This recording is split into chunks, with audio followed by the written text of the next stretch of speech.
I've loved animals for as long as I can remember. Not in the way that kids say they love their pets, but in a way that runs deeper, like it's been part of me since I was born. My parents used to joke that I knew more about animals than most adults by the time I was 5, and they weren't wrong. I've been to Yellowstone National Park more times than I can count, and every visit just deepened my fascination. Bears, wolves, elk, you name it. I loved them all. Now that I'm older, I'm lucky enough to work part-time at the local zoo. It's not Yellowstone, but it's the closest I can get to being surrounded by the creatures I've admired for so long. Every shift feels like a privilege, being able to care for the animals, observe them, learn from them. I'm not just feeding them or cleaning cages, I'm connecting with them in a way that most people never get the chance to. Today was supposed to be like any other day.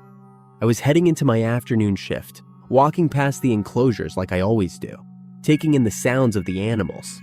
But something was different. I could feel it in the air the moment I walked into the back area where new arrivals were kept. The keepers were standing around one of the crates, whispering to each other. A new animal had come in, one they couldn't quite figure out. The paperwork said it had been brought in from another country, though no one knew exactly where. Everyone said it looked like a wolf, but there was something off about it. I stepped closer to the crate, keeping my distance at first. The other keepers were still talking in low voices, tossing around theories about where it came from and what it could be. From a distance, it really did look like a wolf, sleek, muscular, with piercing yellow eyes. But as I moved a little closer, something about it didn't sit right with me. Wolves, at least the ones I'd studied and seen, had a certain wildness in their eyes, a natural sense of order about them. But this creature, it wasn't just wild, it was something else. Its eyes were too sharp, almost intelligent, like it knew exactly what was going on, like it was watching me more than I was watching it. I crouched down, pretending to tie my shoe, but really, I was getting a better look at it from a lower angle. I could hear it breathing, low, almost like a growl, but controlled. Its fur was darker than a normal wolf's, almost black, with streaks of gray that caught the light. It sat still, too still, as if it was waiting for something, as if it knew that sooner or later, I'd be the one to come closer. I've been around animals long enough to know when something's off. Normally, a wolf in captivity would pace, agitated by the unfamiliar surroundings, by the smells and the noise of the zoo. But this one sat completely still, watching, waiting. My gut told me to back away, but my curiosity, my love for animals, pushed me forward. "Looks like a wolf to me," one of the keepers said, shaking his head. "But there's definitely something weird about it."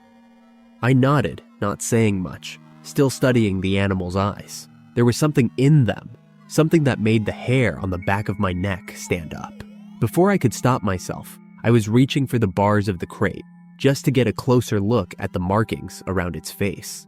The way its lips curled ever so slightly, like it was almost smiling. One by one, the keepers started drifting off, moving back to their usual tasks. "Let us know if you figure out what it is," one of them called over their shoulder. I nodded, my eyes still locked on the creature. The room was quiet now, just the soft hum of distant sounds from the rest of the zoo. I was alone with it, alone with this thing that still hadn't moved, hadn't flinched, even as the keepers had walked away. It was like it knew this moment was coming, that I would be the last one standing there, unable to tear myself away. I told myself I'd just take one more look, just one more step closer. I could almost feel my heartbeat in my chest as I knelt down again, bringing myself closer to its eye level. My hands gripped the bars of the crate, the cold metal pressing into my palms.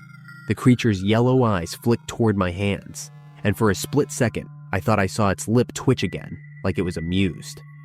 I felt a shiver run through me, but I didn't pull away. "Just an animal," I whispered to myself, "just another animal." But in the pit of my stomach, I knew that wasn't true. I knew this was different. I leaned forward, studying the strange markings around its face, the way its fur seemed darker here, like shadows clung to it. I told myself I could get out of here, just walk away, but I couldn't. Something about it had me frozen, staring into those cold eyes. And then, in a flash, it moved. I didn't have time to react. 1 second, it was still, and the next, a flash of fur and claws. I felt a sharp pain shoot through my hand as I stumbled backward, gripping my wrist. Blood was already seeping through my fingers. I looked down at my hand.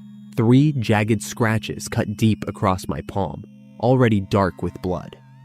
I stared at the marks, barely able to believe what had just happened. The creature sat back in the crate, its eyes still locked on me, completely calm, as if nothing had happened. I scrambled to my feet, clutching my hand. The pain was real. What had just happened? I clutched my hand, blood still seeping through the makeshift bandage I'd wrapped around it. A handkerchief I kept in my pocket for work. No matter how tight I tied it, the blood just kept coming. The sharp throbbing pain shot through my hand. By the time I got home, I couldn't even think about food. My stomach twisted every time I caught a whiff of what Mom was cooking. Normally, I'd be starving after my shift at the zoo, but tonight, the thought of eating turned my stomach. At dinner, I sat there, staring at my plate, barely touching it.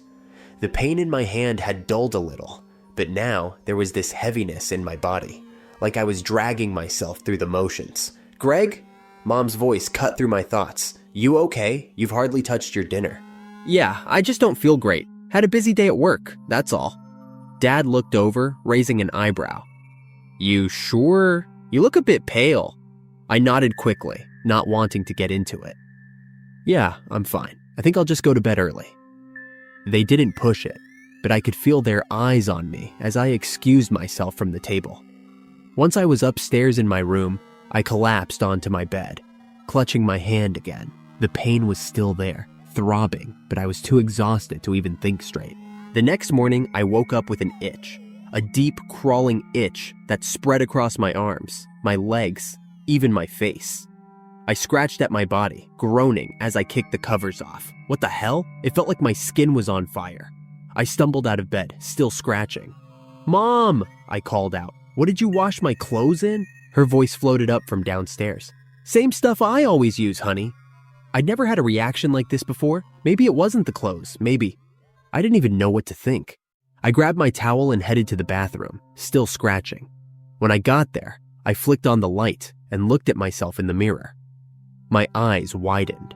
Little tufts of hair, darker than normal, sprouted across my face. It wasn't like stubble, but thick, wiry hairs that didn't belong there. I stared, frozen for a moment, before frantically rubbing at my face as if I could wipe it away. But it didn't budge. "No, no, no," I whispered. I ran my hands through my hair, down my arms, and there it was. More hair, thicker, darker, growing in patches where it shouldn't be. I threw on a long-sleeved top before heading to the zoo, tugging at the sleeves nervously. There was no way I could let anyone see. My parents hadn't even noticed the way I bolted out the door this morning, which was a relief. I wasn't ready to explain whatever this was. Hell, I didn't even understand it myself. When I got to work, I kept my head down, avoiding eye contact as much as possible. But it didn't take long before someone noticed. "Hey, Greg," one of the guys called out from across the enclosure. "What's with the long sleeves, man? It's like 100 degrees out here." I forced a smile, trying to act casual. "Just felt like it." Another coworker snickered. "Oh, I get it. You're growing up. You finally hit puberty, huh? Got that man hair now?" I clenched my fists inside my sleeves, the hairs on my arms prickling as I felt the fabric rub against them. I wanted to laugh along, act like it was no big deal, but the truth was, it was all I could think about. The itch, the hair, the way my body felt like it was changing, and not just in the way they were joking about. I headed straight for the back of the zoo, where the mysterious animal was still being kept. I had to see it again. I had to know if what happened to me was connected to that creature. My heartbeat quickened as I got closer, my mind racing with all the possibilities I didn't want to face. When I reached the enclosure, I stood there for a moment, staring into the crate. The creature was lying down, its body still, but its eyes were wide open, glowing in the dim light. I could feel it watching me, just like before. No one else seemed to realize just how strange it was.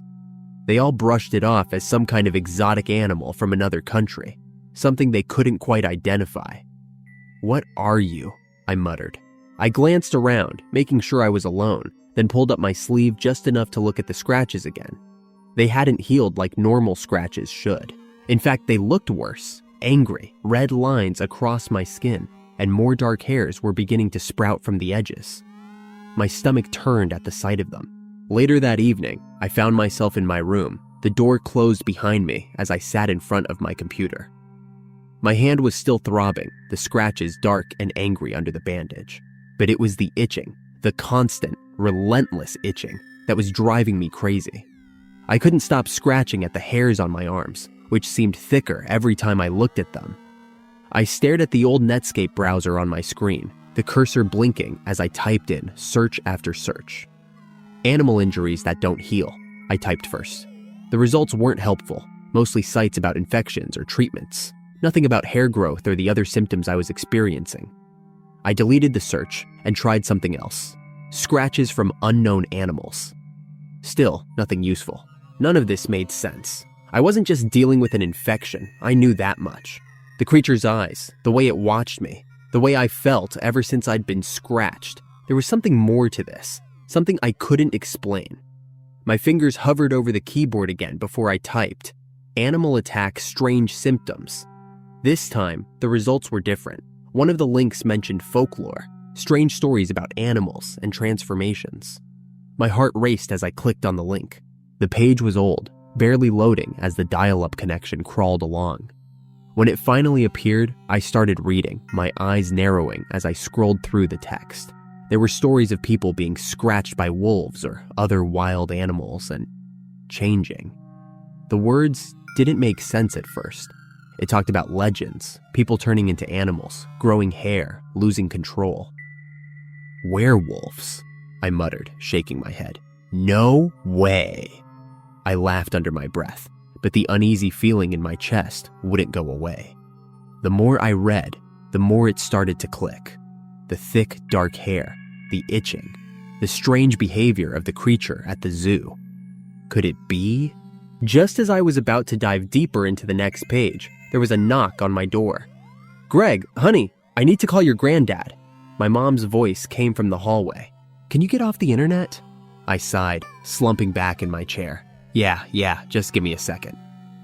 "I need to call him now, Greg. You know the internet ties up the phone line," she said. I paced around my room for a few minutes, trying to shake the thoughts out of my head.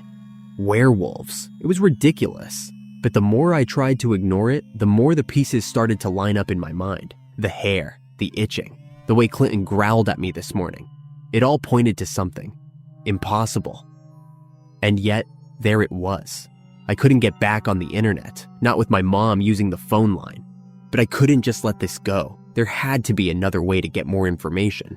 My eyes landed on my bookshelf, where a stack of CD-ROMs sat collecting dust. Encyclopedia Britannica, Encarta, even an old National Geographic CD I'd barely touched since I got it. I grabbed the Encyclopedia Britannica CD-ROM and slid it into my computer. Maybe I wouldn't find anything about werewolves, but at this point, I was willing to search through anything that might help me understand what was happening to me. The screen flickered as the program loaded, and I quickly typed in animal transformations and werewolf legends, hoping for something, anything, to pop up. The search results were less flashy than what I'd found online, but there were a few articles on folklore and mythological creatures. I clicked on one about lycanthropy, the supposed condition where a person transforms into a wolf. The article described ancient beliefs about people turning into wolves during a full moon, their bodies changing, hair growing thicker, teeth sharpening, their instincts taking over. It felt like something out of a storybook, but as I read through it, my hands started shaking. Everything it described, it felt too close to what I was experiencing. The itch in my arms seemed to intensify as I read. I pulled up my sleeve and stared at the hairs that had appeared seemingly overnight, thick and dark against my pale skin. This couldn't be real. It couldn't. But what if it was? I clicked through more articles, reading about ancient rituals, stories of people who were scratched by wolves and transformed. The more I read, the more I couldn't shake the feeling that this wasn't just some old myth. It was happening to me. I could hear my parents downstairs, the clink of plates, the low murmur of their voices. Normally, I'd be starving by this time, ready for dinner after a long day at the zoo, but tonight, I felt sick to my stomach. Still, I couldn't just stay holed up in my room forever. They'd noticed something was wrong. I dragged myself downstairs. The kitchen was warm and smelled like lasagna, but the scent only made my nausea worse. I grabbed a plate and sat down at the table, pushing the food around with my fork. My dad glanced at me from across the table. "You all right, son? You've been quiet today?" I nodded, not trusting myself to say much. "Yeah, just tired, I guess. Long day." Mom looked over too, frowning slightly. "You haven't been yourself lately. Maybe you're coming down with something?" "Yeah, maybe," I mumbled, keeping my eyes on my plate. "I'm fine though, just need some sleep." How could I explain it? How could I even begin to describe what I was going through? Dad didn't push it, but I could feel his eyes on me, watching as I barely touched my food. I shoved a piece of lasagna into my mouth, forcing myself to chew, but it tasted like nothing. My mind was racing with everything I'd read earlier, every terrifying possibility I didn't want to believe. When dinner was over, I made some excuse to head back to my room, retreating to the only place where I could try to make sense of this. But the more I thought about it, the more my head spun. If I was turning into whatever this was, what could I even do? I wasn't sure I wanted to know the answer. The next morning, I woke up to the sound of my mom and her friend chatting downstairs. It wasn't unusual for her friend to drop by early, especially when Mom was in one of her baking moods.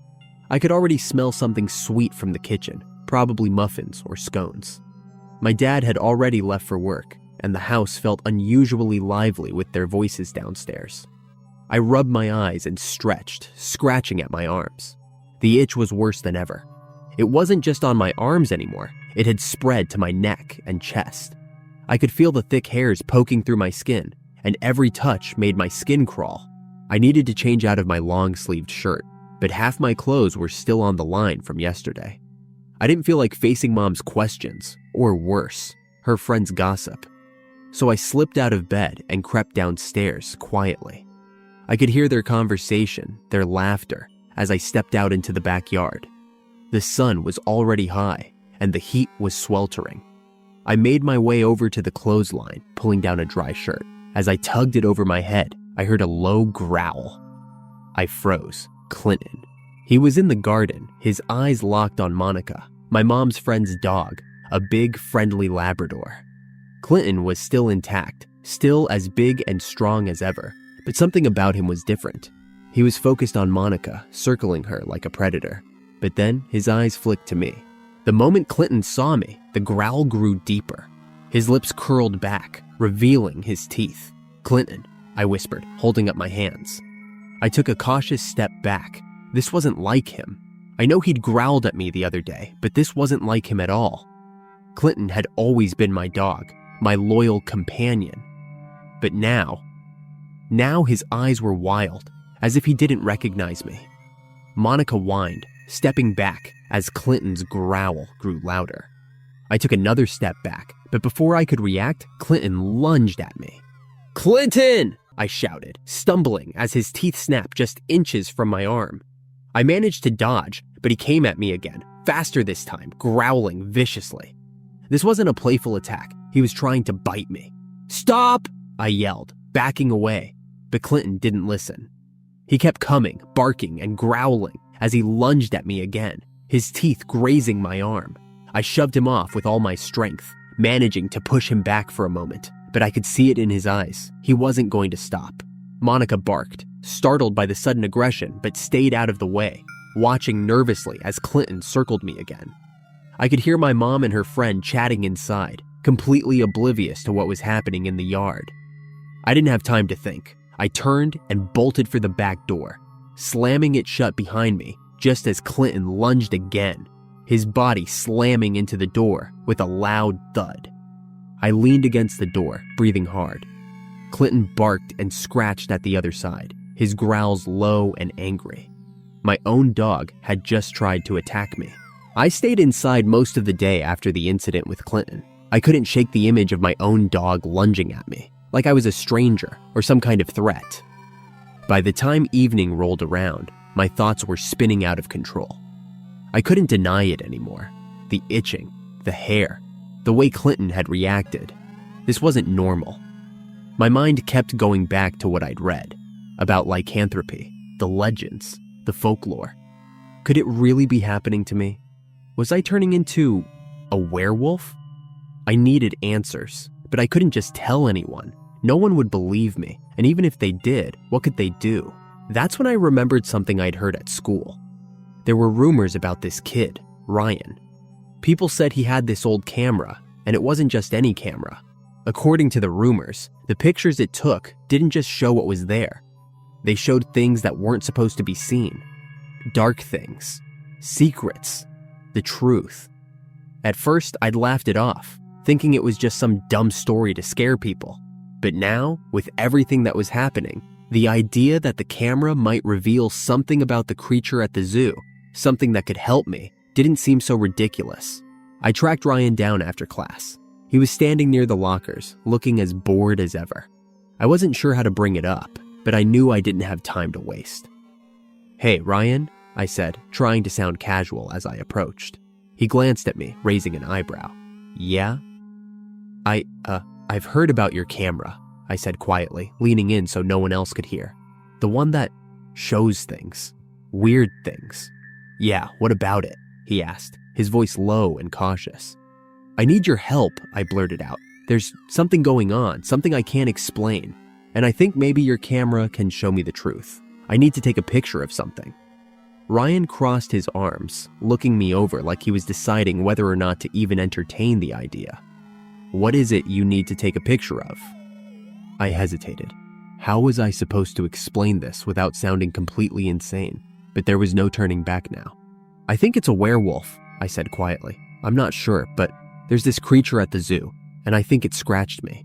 Ever since then, things have been happening. I need to know what I'm dealing with." Ryan didn't seem surprised. He just nodded slowly, like he'd heard crazier things before. "You really want to use the camera?" he asked. "Because once you do, there's no going back." I didn't have a choice. I needed answers, no matter what the cost. "Yeah," I said, my voice steady. "I need to see the truth." That afternoon, I met Ryan by the back entrance of the zoo. He had the camera slung over his shoulder in a beat-up old case, and I could see from the way he gripped it that he wasn't exactly thrilled about using it. "You sure about this?" Ryan asked as we stood outside the gate. "This camera, it doesn't just show you the truth. Sometimes it shows you more than you want to see." I hesitated, staring at the heavy metal gate in front of us. The zoo was nearly empty, just a few staff left at the far end, locking up for the evening. "I need to know what I'm dealing with. If this thing is really a werewolf, if I'm turning into one of them, your camera can show me." Ryan didn't seem convinced. "All right, man, but don't say I didn't warn you." We slipped through the gate and headed toward the back of the zoo where the creature was kept. Once we reached the enclosure, the creature was there. Its yellow eyes flicked toward me. "This is it," I whispered. Ryan pressed a button on the camera, and the flash lit up the darkness. I stared at the creature, half expecting it to move, to react, but it didn't. It just lay there, watching, waiting. Ryan pulled out the photo. The image started to develop slowly, the familiar gray lines appearing, then shifting into shapes. I stepped closer, my breath catching in my throat, as I saw the image take form. At first, it looked like the creature, the dark fur, the glowing eyes. But as the picture cleared, something was different. "What the hell?"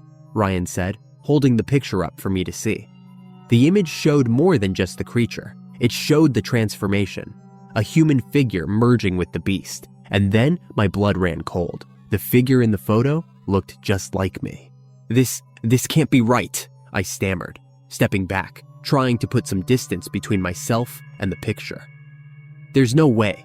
Ryan's face was pale, his eyes darting from the photo to me, then back again. He looked like he wanted to say something, but didn't know how. "Greg," he said slowly, his voice low and cautious. "Have you looked at yourself lately?" My stomach dropped. "What are you talking about? You're changing, man, more than you think. It's not just in the photo. You're turning into something right now." I swallowed hard, feeling a cold sweat break out on my forehead. My hands started to tremble, and instinctively, I tugged my sleeves down, hiding my arms.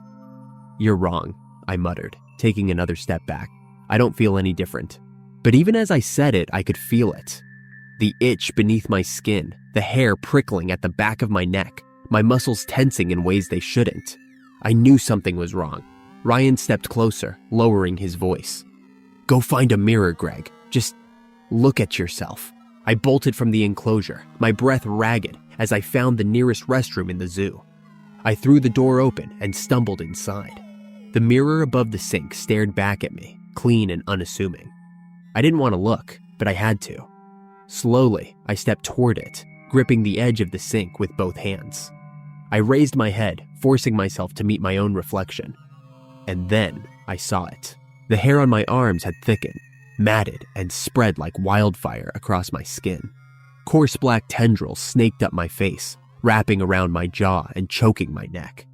I could feel it, tight and suffocating, pulling my skin taut. The hair wasn't just covering me, it was consuming me. My reflection, my eyes, they weren't mine anymore. They glowed an eerie, sickly yellow, flickering like the eyes of a predator.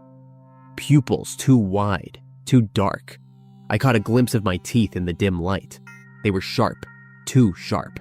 I staggered back, my hand slamming into the counter, knocking the soap dispenser to the floor with a crash. My breathing quickened. My nails, they had thickened into claws. This wasn't happening. It couldn't be happening, but it was. I don't know how I made it home. The world around me felt like a blur. When I stepped into the kitchen, the scent hit me immediately. Something rich and raw. I froze, my stomach growling in a way I'd never felt before. The smell was overwhelming, tugging at something primal inside me. I turned toward the counter. There, in an oven dish, was a heap of raw meat. My mom must have been prepping it for dinner, maybe a casserole or something. But all I could see, all I could smell was the meat. I could feel the hunger clawing at me, stronger than anything I'd ever felt. Before I knew what I was doing, I was at the counter. My hands reached out, fingers shaking as I grabbed the raw meat, tearing into it. The taste hit me like a shockwave, rich, metallic, raw, but it didn't matter. I couldn't stop myself. I tore into it with my teeth, devouring it like I was starving. The blood dripped down my hands, and somewhere in the back of my mind, I knew this was wrong. But the hunger was too strong. I couldn't fight it. "Greg?" I froze, the raw meat still in my hands, blood smeared across my mouth. I turned slowly. I saw Mom standing in the doorway, her face pale with shock. "Greg!" she screamed, stumbling backward. "Oh my God, what are you—" My dad appeared behind her, his face twisted in confusion and horror. "What the hell's going on?" I dropped the meat, my hands shaking as I backed away from them, my breath coming in ragged gasps.